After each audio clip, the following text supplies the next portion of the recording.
Hello, welcome to my channel, maybe even welcome back to my channel. Today I wanted to do more of a tutorial video rather than a rant. I haven't done a long form tutorial before, so do bear with me today, please. Here is your field guide to having the best thrifting trip ever! The first step, I'll call it step 0, is deciding that you want or need to go thrifting. I'm not going to be all high and mighty and tell you all your clothes need to be falling apart at the seams and in little threads before you can buy any new ones. No. I also think it's fine to have a lot of clothes as long as you wear them all. However, you should probably feel some sort of hole or want in your collection before you decide to go. Just so you know what you're looking for. But really, if you want to, just go. And that's step 0 done. By the way, my name is Caspr. I make DIY/fashion related videos, so if you're into that, please like, subscribe, and then come back soon. Anyway, back to the topic at hand. Before you even leave the house, there's a solid couple things you need to sort out. First of all, where are you going to shop? Places like Goodwill or Sawyer'z, aka Value Village, are incredibly widespread all over the US. Listen up though, you're gonna want to search up all the secondhand stores in your area, not just the big names. And those are so freaking awesome to check out, and you totally should if you can. Important!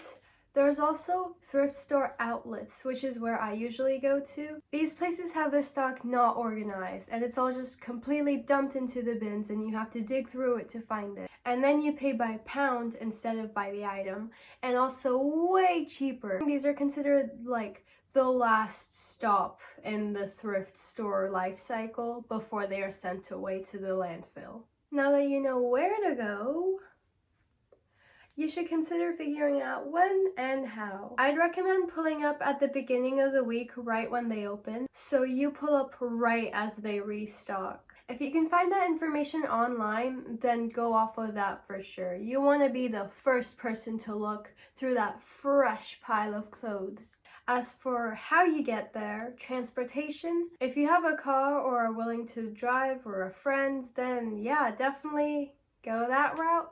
Otherwise, I'd recommend public transport because it's so peaceful and nice, and I would take that forever before I got my license. Again, try to time those things based off what feels right for you, especially public transport, as that can be a little bit less predictable. And fire. Wait! Where are you going? Empty-handed? No. You still gotta get ready. Sit back down. Next part, what you should wear and what you should bring. Most thrift stores have either a dressing room, a return policy, or maybe even both. However, that's not always the case. Or sometimes the return are given in store credit rather than cold hard cash. And we don't want that. So if you can and are comfortable, I'd recommend wearing something on the tighter side so you can try things on in the aisles. Which I know can sound really gross. I was super apprehensive to it too at the beginning, but it works. You gotta make sure things fit before you take them home and spend your money on them. So again, be comfortable first of all, but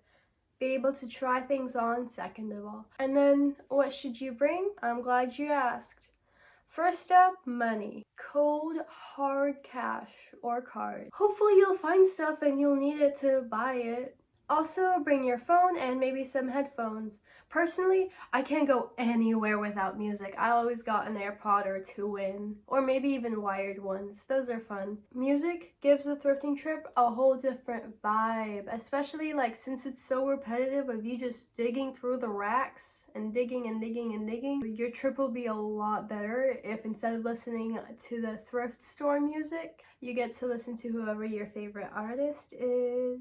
Comment down who that is below because I'm curious to see. Gloves are good too to bring if you're into that. Might be a bit excessive for regular thrift stores, but if you're going to an outlet like I do a lot of the time, then I would definitely recommend bringing gloves because God, there is some gross stuff in there. Alright, now you are ready to go. Huh? What? Twilight Sparkle is talking to me, telling me about the power of friendship? That's right. If you want, you can bring a friend with you to the thrift store. So you have someone to show off the extraordinarily ridiculous stuff to. Ask if you should get something if you're on the fence about it, and just yap while you shop. It definitely adds fun to the trip, but can also be distracting from the actual clothing, or even upsetting if your friend finds something you were looking for and doesn't give it to you. That's why I usually personally go alone. But either one has pluses, benefits, whatever you prefer. Finally, we are ready to leave the house at last. We got our music, gloves, money, maybe friends. We are ready. Here comes my biggest piece of advice. And if you take nothing else from this video, except for one thing, let this be it. Go through every single piece of clothing. It only takes half a second to skip over the find of a lifetime. Over time, you'll be able to eliminate clothing not just by looking at them, but by the feel of the fabric or like the color of the shirt. But yeah, that takes time and experience. But God, the outlets really destroyed my sense of price because even regular thrift stores seem super duper expensive now. But worry not, regular thrift stores are usually way cheaper and much more ethical than buying brand new. Second random little tip, if you're going through the racks and you find something but you're like not quite sure if you want to get it, just pop it into your cart, carry it around with you for a little bit. Sometimes, at least for me, the novelty of owning an item wears off after just like the 20 minutes for the rest of my trip. And after that, I can confidently put it back knowing, hey, I don't want this. Literally putting things in my cart with the zero commitment it is has saved me so many times. Believe me, this is a lifesaver. But if you're on the fence about getting something in the first place, that might be a sign to just leave it and have someone else who will love it with zero hesitation take it. Damn, that sounded way deeper than I meant for it to be. Another strategy for figuring out if you want it or not is just, trying it on. Seeing if it meets the vision, if it matches you well, and fits you. Because my gosh, one of the biggest drawbacks of the thrift store is the lack of sizing options. Finally, we are getting close to the end of your shopping trip. I hope you found a few good things at a reasonable price that you can't wait to take home. Really look at everything in your closet and make sure you're still gonna think it's cute, not just in comparison to the things at the thrift store, but to the things in your closet. Wonder for a good solid minute if you see yourself ever picking that new shirt over all the other shirts you have in your closet. If the answer is yes, you did it! If the answer is no, then it's probably best to put it back. Now that you've done that little test to make sure you aren't wasting your money, we can head to the self-checkout. It was a really good trip and you did well and you are feeling good because you followed this random YouTube tutorial. That's it from me. Thank you for watching. Please like, subscribe, comment your thoughts, feedback, experiences, anything. Bye!